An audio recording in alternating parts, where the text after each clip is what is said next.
What's up, everybody? It's your favorite action figures, favorite nerd, and today we are looking at the ThreeZero recently released Bumblebee. This is their own design, kind of take on the character. I've talked about it on Nerd Rage. I've talked about it here. I'm very excited about this line and the potential of this line, and after manipulating this guy just a little bit, I'm very excited about this review. But the only reason why I even had the opportunity to do this review is because I was fortunate enough to know a guy like Eddie who sent it my way so I could take a look at it, and had it shipped directly to me from his supplier. Supplier seems like a dirty word for it, but you know what I mean. So with that being said, we're going to take a look at this guy, but in order to do so, we're going to start with accessories. He comes with 2 posing hands left and right and 2 holding hands left and right. That's in addition to the 2 fist hands that you saw in the opening footage. He also comes with a more G1 toy-esque head. Once again, it's decoed the same way, it's just sculpted differently. Still the metallic blue for the eyes, still the silver for the face. I like this look a lot too. I think it looks fantastic. No issues whatsoever, and I think it's cool that they included it. I hope that as they continue, they continue to include the toy heads, because I think they do give an interesting look, especially for these types of designs. And then he also comes with a blaster. It is painted, and then I think it's painted black and then dry brush with the silver. It may just be dry brush with the silver. Either way, looks good, and he can hold it. All right, so let's go. We'll start with the head sculpt, and we'll get in tight for Dennis, so to speak. I think it's great. The silver looks great. There's multiple layers of face plates. There's character and personality in it. I think it's well done for an original take. It has that G1 feel, but it also feels, unique in its own way. The paint is silver. The eyes are metallic blue. The yellow, I believe, is painted, and then it has the kind of wash on top for the dirty look, and then the horns are painted silver with the black wash as well. Sharp. Head is on a ball peg connected to a hinge. As a result, you get up to there, down to there. Swivel, confused bee look, it's all in there. The inner guts there is painted a gunmetal silver, once again with the black wash. Let's back out.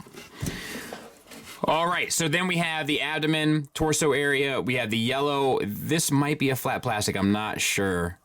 I don't think it is, though. I think it's all painted.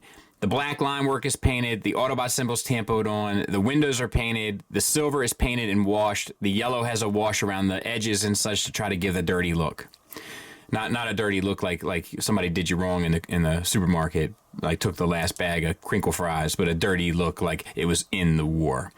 We have a waist swivel down here at the bottom. That's on a ball peg. It gets you back a little bit. There's also a hinge inside of the chest cavity. That gets you forward using the ball peg. It gets you that far over. Back, nothing much but the ball peg. Still a fair bit. There's also a teapot additional. It might be another ball peg up inside of the chest cavity to get you a little bit of teapot action working in concert with the ball peg going into the pelvis. So pretty smart stuff, pretty well done. For the shoulders, I was going to make sure that there was nothing there, but no, there's not. At least not that I can tell. It seems like they would have... Oh, okay. Disregard. So we have a ball peg here at the shoulder. That goes into a separate ball peg into the chest cavity. That'll get you a little bit of a butterfly. We then have a separate disc hinge at the shoulder. Using both, you can get the arm up past 90 degrees and around, plus a good bit in front of the chest. Even though it's not technically a butterfly joint, it kind of gives you that extra range. Smart. Deco-wise, the shoulder is done just as well. It's also on its own little hinge here. Then we have a bicep swivel at a cut joint. The cut joint's painted silver and then has the black wash, and you can't even notice where the cut joint is. And then we have an elbow, which is a single hinge, but gets you way past 90 degrees, almost the full run. Yellow's done the same way that we've already talked about. The wrists are on ball pegs, so you get the swivel and a little up, down, and in, out, so to speak. Same for the other side. Now, the hips, we have these pelvis pieces. They are on their own little ball peg back there. You can get them completely up and out of the way, and they'll just pop off if you go too far against the tolerance. Easy enough to pop back on. But they'll get up and out of the way for the full leg motion outward, forward. We just get hung up a little bit there in the back, but I think that that's definitely okay. Let's back out a little bit. And then you would just adjust this over top of it. Do you know what I mean? Once again, painted beautifully. Thigh swivel at a cut joint. And where the universal joint is connected to the pelvis, it's also on a ball peg. So you get an additional forward and backward movement, which is actually pretty clever, and I'm not sure if I've ever seen anything quite like it. Nice. Love to see it. The knee, double jointed, gets you as far as the aesthetics will allow. And then the joints are painted as well. All the deco in the lower legs ring true to the stuff we've kind of already talked about. As for the ankles, you get an ankle tilt up. You get an ankle tilt down. It's slight, but you get it. And you get a pretty significant rocker. So, yeah, and then look at all of this deco. Yeah, the tires in there, the ThreeZero logo's done on there. Absolutely amazing. Outstanding figure. I don't have one real gripe about it. There he is from the back. Look at the details there, even in the back. The little red accents and stuff. They didn't need to do that. They chose to do that. Love to see it.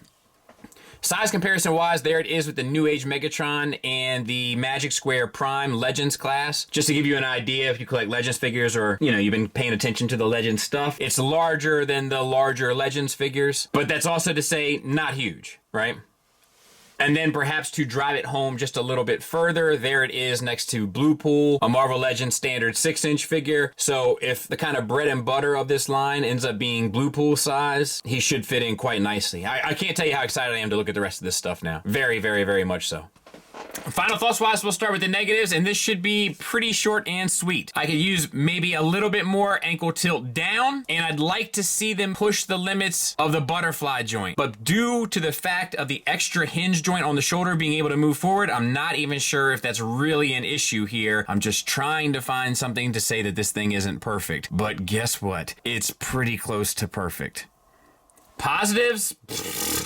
Where to begin? It's sculpted beautifully. It's painted beautifully. It comes with just enough accessories to make the figure interesting and give you all the flair that you would possibly need for a display. The materials feel great. The build is fantastic. And one of the things that I've been most worried about with ThreeZero is their ability to tolerance these joints properly, especially on these smaller figures. And guess what? This thing is, I hate to say it, it's toleranced perfectly. Perfectly. That's not a word I throw around. It feels like an SH Figuarts figure when SH Figuarts is operating at their best. This is phenomenal. If you are remotely interested in it, do not let it get out of your hands. Do not let it get out of your sight. It's in running for Figure of the Year for me already. Absolutely amazing. Love to see it. I wish them the very best, and I'm looking forward to more of their releases after handling this. Thanks for listening. Thanks for watching. Until next time, take care.